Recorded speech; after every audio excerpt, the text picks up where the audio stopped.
In the beginning God created the heaven and the earth. And the earth was without form and void, and darkness was upon the face of the deep. And the Spirit of God moved upon the face of the waters. And God said, "Let there be light," and there was light. And God saw the light, that it was good, and God divided the light from the darkness. And God called the light day, and the darkness he called night. And the evening and the morning were the first day. And God said, "Let there be a firmament in the midst of the waters, and let it divide the waters from the waters." And God made the firmament, and divided the waters which were under the firmament from the waters which were above the firmament. And it was so. And God called the firmament heaven. And the evening and the morning were the second day.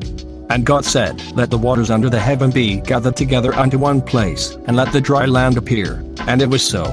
And God called the dry land earth, and the gathering together of the waters called he seas. And God saw that it was good. And God said, "Let the earth bring forth grass, the herb yielding seed, and the fruit tree yielding fruit after his kind, whose seed is in itself, upon the earth." And it was so. And the earth brought forth grass, and herb yielding seed after his kind, and the tree yielding fruit, whose seed was in itself, after his kind. And God saw that it was good. And the evening and the morning were the third day.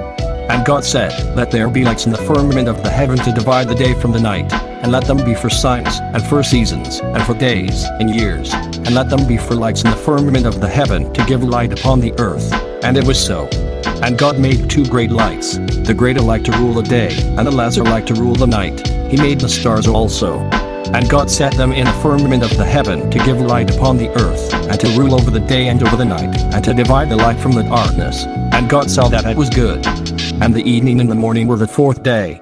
And God said, "Let the waters bring forth abundantly the moving creature that hath life, and fowl that may fly above the earth in the open firmament of heaven." And God created great whales, and every living creature that moveth, which the waters brought forth abundantly, after their kind, and every windfowl after his kind. And God saw that it was good. And God blessed them, saying, "Be fruitful, and multiply, and fill the waters in the seas, and let fowl multiply in the earth." And the evening and the morning were the fifth day.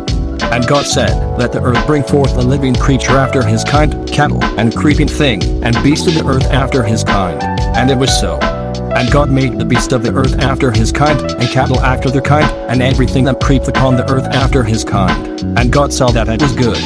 And God said, "Let us make man in our image, after our likeness, and let them have dominion over the fish of the sea, and over the fowl of the air, and over the cattle, and over all the earth, and over every creeping thing that creepeth upon the earth." So God created man in his own image. In the image of God created he him. Male and female created he them.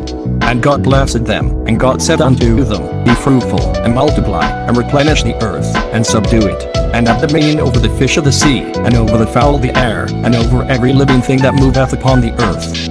And God said, "Behold, I have given you every herb-bearing seed, which is upon the face of all the earth, and every tree, in the which is the fruit of a tree yielding seed, to you shall be for meat. And to every beast of the earth, and to every fowl of the air, and to everything that creepeth upon the earth, wherein there is life, I have given every green herb for meat." And it was so. And God saw everything that he had made, and, behold, it was very good. And the evening and the morning were the sixth day. Thus the heavens and the earth were finished, and all the host of them. And on the seventh day God ended his work which he had made, and he rested on the seventh day from all his work which he had made. And God blessed the seventh day, and sanctified it, because that in it he had rested from all his work which God created and made.